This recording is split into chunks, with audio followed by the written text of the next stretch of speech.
Alright, part two.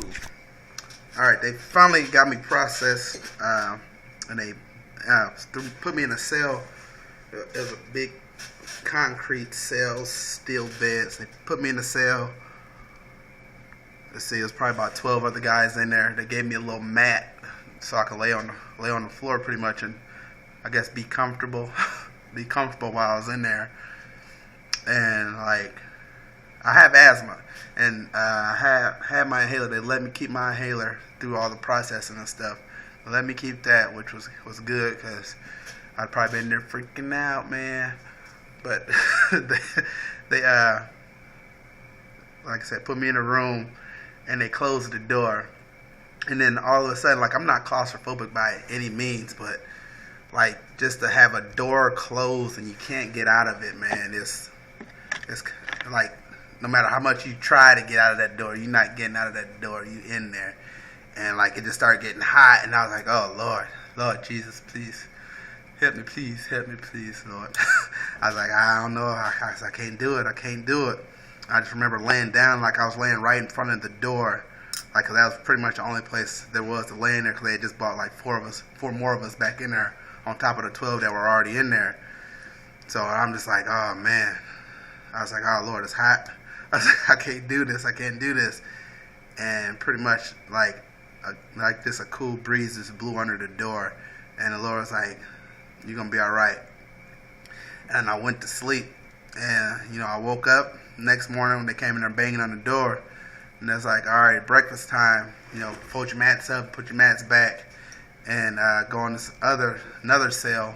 The door was open though in this cell though, and it had a public toilet, I guess you could call it, where everybody can just sit and use the bathroom right in front of you.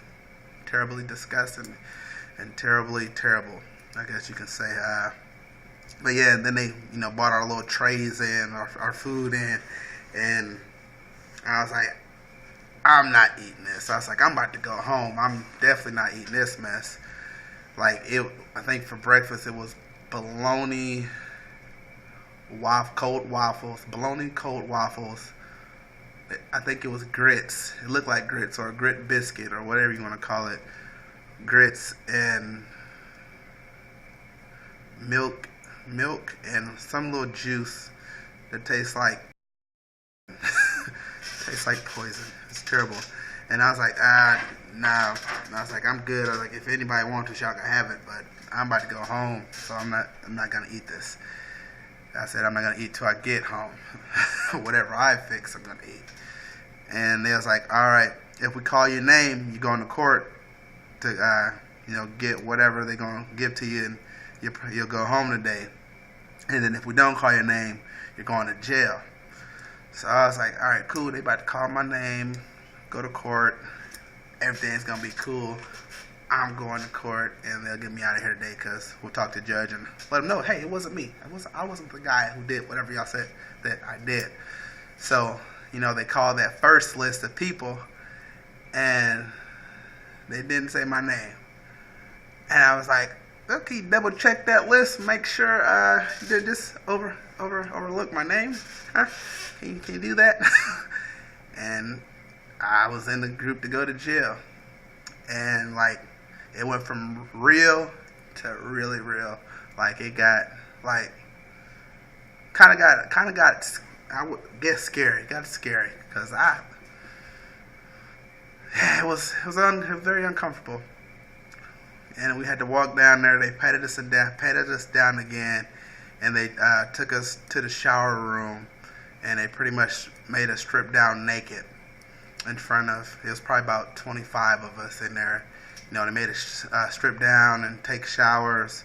Then they gave us our jail issue clothes, and I got my two orange jumpsuits and my little brown flip flops. Yeah, got that stuff, and they gave us like some soap, some tissue, and all that stuff, and then they gave us our cell assignments and our block assignments, and which takes me back to a dream that I had probably about 2 weeks before I went to jail. Like, I remember being on Queen Street in my dream. Like, it was a whole bunch of African American guys, and we were just all just standing naked in the middle of the street, like lined up straight in the middle of the street in front of a guy, some guy in authority, and like just all just naked. And I was like, wow, that's a weird dream. I'm not telling anybody about this dream that I'm standing outside with guys naked. You know, that's something that should stay to yourself. But I'm sharing it with you tonight. But but yeah. So and then I was like, oh, okay, that's what this dream was about.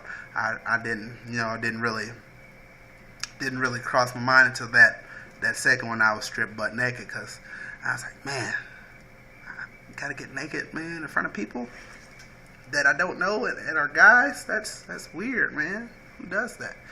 But yeah, back to the story. Okay, so they gave us our stuff. They gave us our assignments, and they sent us up. Separated us and sent us up to the cells. I was in D block. But I was like, D block, since I'm going to be in jail, at least I'm in D block. I don't know why, but when I was younger, when I used to listen to Rough Riders, they were always talked about D block, so I thought it was kind of cool, kind of funny. Got a little bit of humor out of the situation. But, yeah, I was in D block, and, going through my mind is just like, man, it was just loud. You could hear all the people in there just screaming and having, I guess, a good time. And I was like, oh, Lord, man, it's crazy. Like, this is for real. I'm about to go inside here, and I can't get through these doors to go out if I wanted to. I was like, man, this is crazy. Like, cause this kept going back through my mind. Like since I had never been to jail, like, so all the movies that I've seen, the prison movies, the jail movies, like with stuff I, was going through my mind. I was like, man, somebody gonna try to rape me. I said, and then they gonna try to rape me, so I'm gonna fight. So I'm gonna really be up in here, cause ain't nobody taking my goodies, not without a fight. They gonna have to earn it. But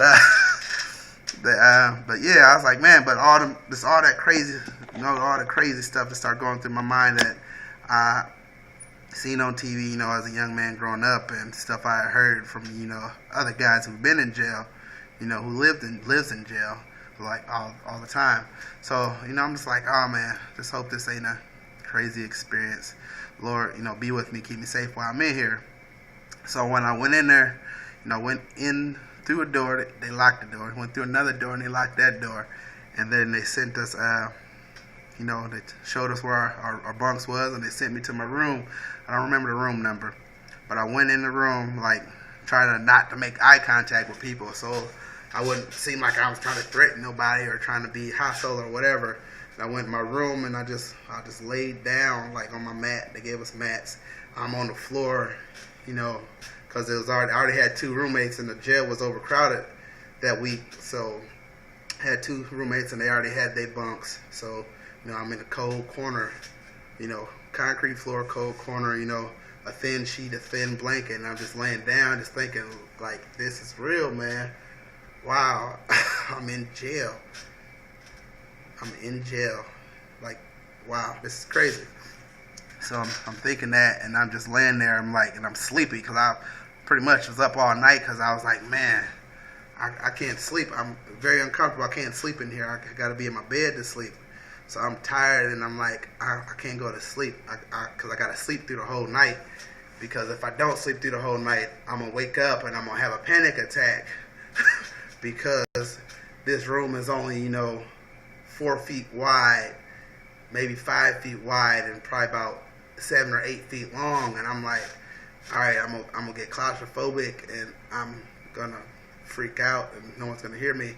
And my roommate's probably going to beat me up because I'm in here freaking out, man. So I stayed up as long as I could, even though I was sleepy, so I could sleep all the way through the night. And, like, everything was cool. At first, my roommates came in. They actually talked, was talking to me. They were real cool guys, kind of got to know them a little bit while I was in there. Got to minister to them a lot, talk to them, give them some encouragement while I was in there. But, at first, I was kind of scared, like, because one of my roommates, man, he had tattoos just, like, all over his face. And, if you didn't know him and you just walked up to, you wouldn't just walk up to him because, you know, he kind of looked intimidating, but, you know, start talking to him, and, you know, real cool guy, you know, real good at mechanical stuff, and, you know, I was like, you know, guess you can't judge a book by the cover is what I got from that. And then, you know, I was just that first night just sitting there, and I just remembered it's like, all right, lights out. And I was fine at first because the door was open. So because that door was open and I could get out into the main room, everything was all right. And then, you know, they come in there and check your wristbands, make sure you're in the right room where you get through in the hole. So they came, checked our wristbands, and, you know, close the door, and then you hear them all locking, or whatever sound the door makes when it locks. But all the magnetic locks going around the whole first floor, second floor, and you were in there for the night. So night one, went to sleep, and that was it. Like, I just remember it being cold, but I was glad it was cold, because if it was hot in there, I'd have been thinking I'm suffocating because I was having a panic attack, and I didn't want to have a panic attack, so I was glad it was cold. So touche to them for that, keeping the place icicle cold. All right, and that's video 2. Here comes video 3 in a little bit.